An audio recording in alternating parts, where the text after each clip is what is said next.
Hola, bienvenidos a LightSpeed Spanish. Today I'm going to share with you a big problem that we have, English people and other people from other places who learn Spanish. It's an issue that is almost impossible to overcome. What is it? Conversing with Spanish people. Hablamos de todo en la segunda parte. Ojalá tuviera yo un español más decente. What on earth do you mean, Gordon, conversing with Spanish people? Isn't that the whole purpose of learning Spanish? Yes, it is. It's exactly why we do it. Well, also, we just want to look cool and say, hey, we've learned another language. Of course. But principally, it's because we want to talk to Spanish speakers. We want to immerse ourselves in the culture. We want to understand them more. And we want them to like us, which often they do when they see that we put a lot of effort into learning their language. However, there are a few impediments that we have that stop us from being able to realise that goal. And when I say realise that goal, I'm using realise in the way that it's used in Spanish, which is queremos realizar ese objetivo. So what happens? Well, we start learning Spanish. We get even to a decent level. Let's say we're at intermediate level. Like I was when I returned from Mexico, and hey, I could find myself being able to chat away in Spanish. And then I found myself in a group of Spanish people, and I discovered a few things. One, the only gap that is allowed in a Spanish conversation is when somebody is breathing in. That is your opportunity to speak. When somebody has to breathe in, bearing in mind that whilst they're breathing in, somebody else is taking that spot. So if you're talking to 2 or 3 or 4 Spanish people, it's difficult to find a point where you can enter into that conversation. Why?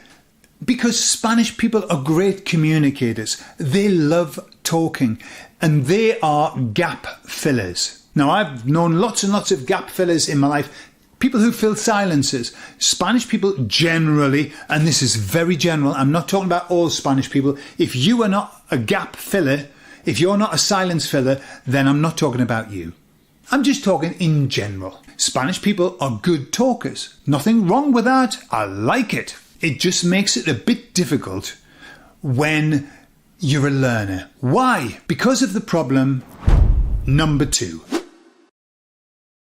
When you're learning Spanish, it takes a while for you to formulate your language. And it would be the same if you're learning English, you're Spanish and you're learning English. It just takes a while to be able to work out what it is that you want to say. So, así de veces. That means a lot, by the way. This is a Spanish gesture for meaning a lot. In the UK, that means fear. It's what people... It's what people say. My backside, bottom was like that when we're scared. But here in Spain, no, it means a lot.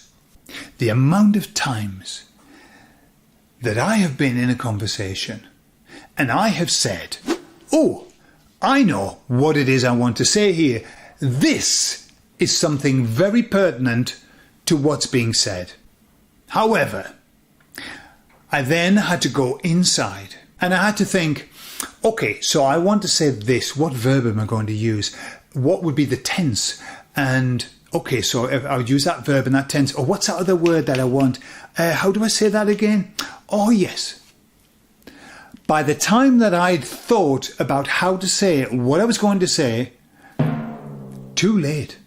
The conversation had moved on 4 times since the idea that I had. And I tried it. Don't get me wrong. I tried to say, oh, by the way, you know, we were talking, ¿sabes? Estábamos hablando de eso. Pues quería decir que what happens is if you don't say what you want to say in the moment, it's gone. It's too late. And retrospectively talking in a conversation is not that much fun. Add to that, if you think of something funny to say, I like joking in my own language. I like joking in Spanish now as well. But when you're learning, the last thing that you can do is make jokes. The only thing that you can do if you're lucky, is just say something on time. And so I'd be thinking, oh yeah, because I've got a great story. I could say something really funny here. 5 minutes later, I've got it worked out. It's too late. Damage is done. The conversation's past. The people have probably left the room. And the amount of times, again, I'll show you this, the amount of times that I have thought that would have been really funny if I'd been able to say it at the right time. Saying it later on, no, it doesn't matter. It's not important. Nobody cares. It's too late. And so that has nothing to do with Spanish people. They're chatting away. If you're not quick enough, it's your hard lines. And that brings us to our problem number 3. Let's say that you've got a decent level. Let's say that you know what you're going to say and you don't have to then work it out. It's just going to come and it's going to flow. The other problem you've got is finding that gap. You see, one of the techniques that Spanish speakers here in Spain, in my family, let's say that, just then I'm not generalizing, in my family and maybe in other families that you know. When people are chatting, they use a technique and it's called keeping the conversation to yourself. That technique is this: when they alargar palabras, when they make words endless, and they do it like this, they'll go, sí, es que, right, they've got the hand there, they might have the hand on you just to let you know that they're talking, they might be hitting you just to let you know that they're talking. It's a very common thing to be tapping you, just I'm talking, and the lengthen words out, y pues, and what that means is I am still talking. I don't know what it is exactly that I'm going to say, but I'm not leaving a gap, because if I leave a gap, somebody's going to jump in and fill it.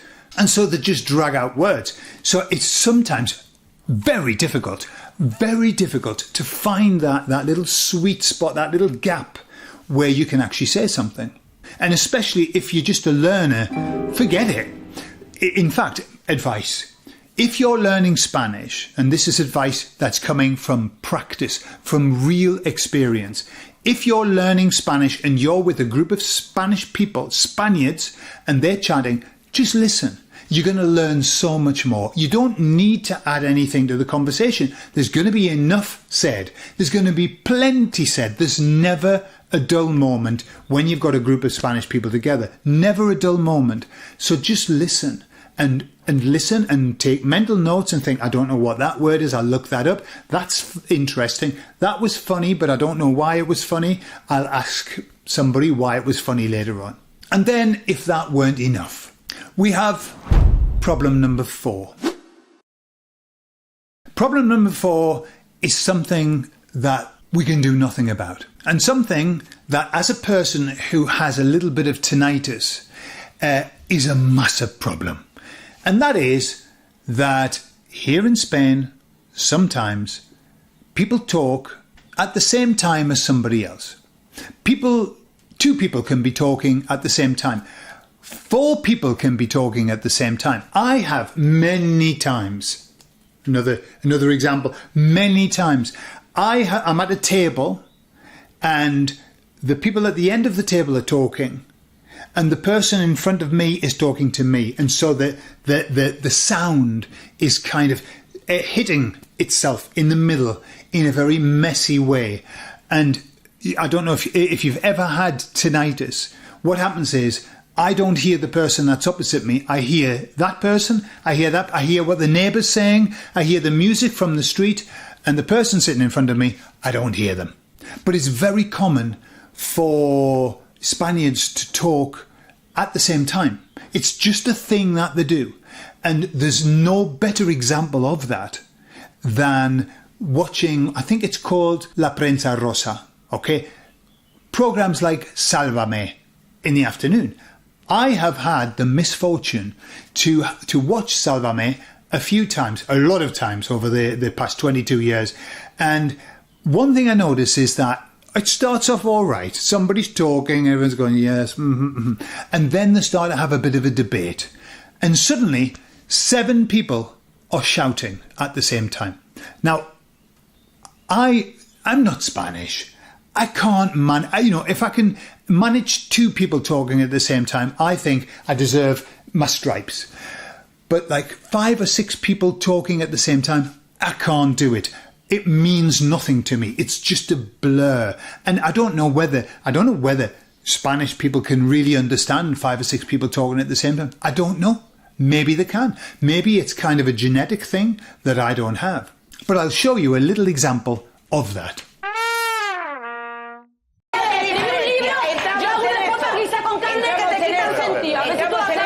Por favor. Humillas tú con tus complejos. Que te quiten los complejos. Al psicólogo. Los tuyos. So what's the answer? What's the answer for those people who are just learning Spanish? When you're in company of a group of Spanish people, you'll never be bored. There's no boredom because there's always conversation going on. There's always laughter going on. There's always somebody saying something, shouting or whatever. It's lively. They are lively people. I've said this before. When I first joined my Spanish family for a meal and I really wasn't up to speed with, everyone talking at the same time, I thought that they were arguing. I actually thought I'd got myself involved in a dysfunctional family. I was thinking, they just won't stop arguing. All they do. They weren't arguing. They were just chatting. They were just having a conversation. It just sounded to me like an argument. But that's the way that it happens when you get a group of Spanish people together. There's a lot of talking and a lot of noise and a lot of energy. It's very nice. But as a beginner, don't even force yourself to try and involve yourself in the conversation. Become the observer.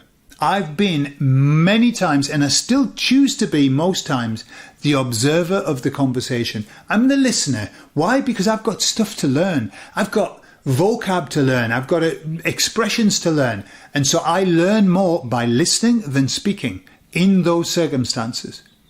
And then, when you talk on a one-to-one basis.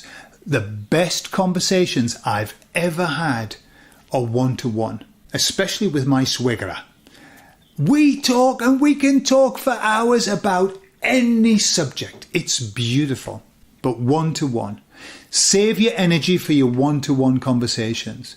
And when you're with a group of Spaniards, just listen. There's enough content there for you to do 7 dissertations in your Spanish university degree. You've got stuff everywhere. Just listen, soak it in, and don't force yourself to speak just because it's very stressful and, let's be honest, nigh on impossible for a learner to be able to add anything on time to a Spanish conversation. So there you have it. Let me know your experience. Have you had these experiences where you've been with a group and also, a Spaniard learning English and being with a group of English people? It's difficult. Tell me about your experiences. Have you been able to find that magic moment in which you can say something and people listen? If you have, tell me about it and tell me how you did it. I love you all. Bueno, chicos, ahora me voy. Nos vemos. Ojalá tuviera